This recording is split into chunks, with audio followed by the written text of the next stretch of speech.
A local charity realized that it had never received a donation from the town's most successful lawyer. The volunteer in charge of contributions called him to persuade him to contribute. Our research shows that out of a yearly income of more than $600,000, you give not a penny to charity. Wouldn't you like to give back to the community in some way? The lawyer thought about it for a minute and replied, "First, did your research also show that my mother is dying after a long illness and has medical bills that are several times her annual income?" Embarrassed, the volunteer mumbled, no. Second, that my brother, a disabled veteran, is blind and confined to a wheelchair?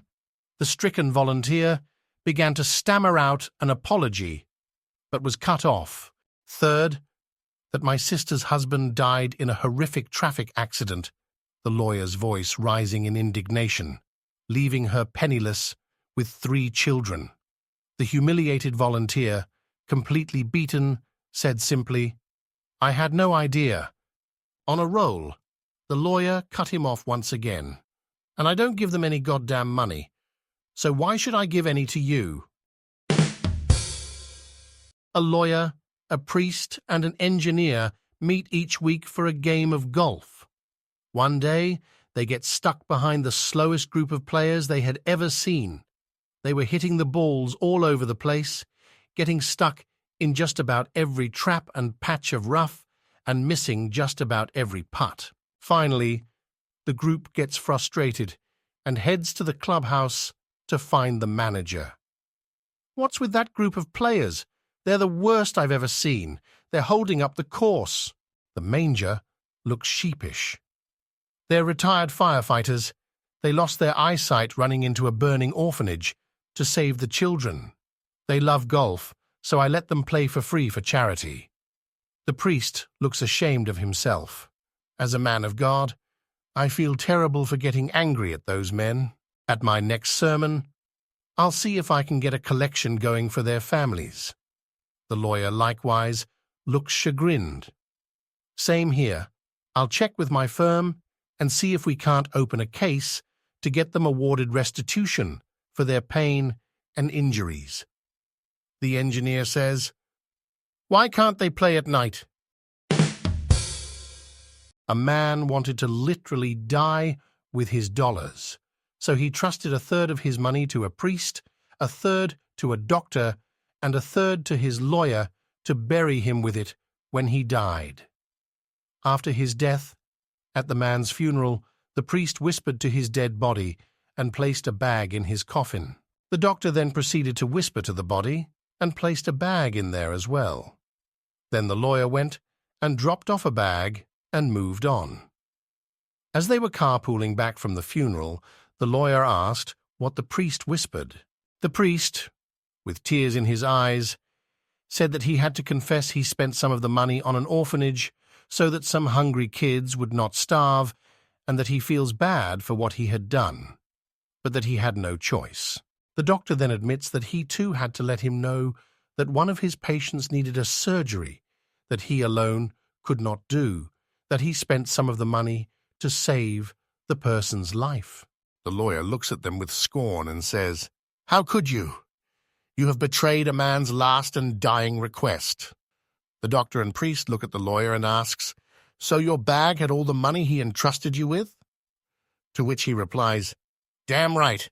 I wrote the check for the full amount, not a penny less."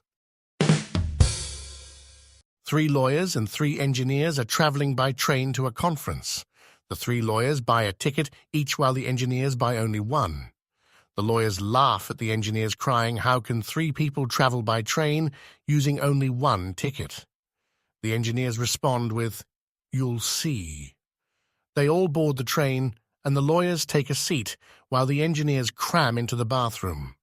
The train departs, and soon after the conductor comes around, collecting everyone's tickets. He gets to the bathroom and knocks on the door. "Tickets, please."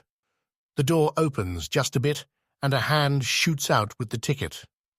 The conductor takes it and moves on to the next person. The lawyers think this is ingenious and decide to try it for themselves in the way back from the conference. However, on the return home, while the lawyers were buying their single ticket, the notices the engineers weren't buying any. They asked, "How are 3 of you going to travel without a ticket?" The engineers respond with, "You'll see."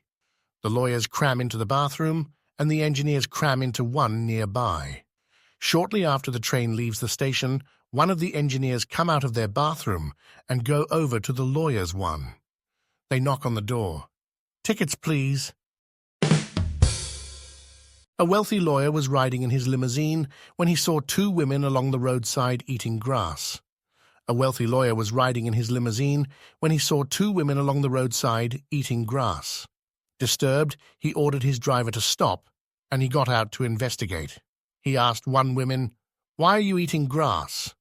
"We don't have any money for food," the poor woman replied. "We have to eat grass." "Well then, you can come with me to my house and I'll feed you," the lawyer said. "But sir, I have a husband and 2 children with me. They are over there, under that tree."